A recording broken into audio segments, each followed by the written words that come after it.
श्री स्वामी समर्थ सांगतात, घरात पैसा यावा, लक्ष्मी टिकावी ह्यासाठी काय करावे? घरात पैसा कसा टिकवावा, नेहमी लक्ष्मी प्रसाद कसा मिळवावा ह्याचं उत्तर श्री स्वामी समर्थ स्वतः देतात.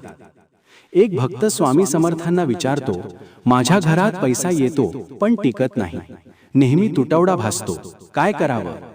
स्वामी समर्थ हसून म्हणाले, बाळा, पैसा फक्त मेहनतीने मिळतो, पण टिकतो तो योग्य संस्कारांनी. लक्ष्मीला घरात आणायचं असेल तर मी सांगतो त्या 4 नियमाचं पालन कर. पहिला नियम, प्रामाणिकपणा. कमाई कधीही फसवणूक करून नकोस. सत्याने मिळवलेला पैसा नेहमी वाढतो व टिकतो. दुसरा नियम, दान धर्म. तू कमावलेल्या पैशातून थोडा भाग दीनदुबळ्यांच्या मदतीसाठी खर्च कर. लक्ष्मी दानातून दुप्पट परत येते. तिसरा नियम, स्वच्छता. घर आणि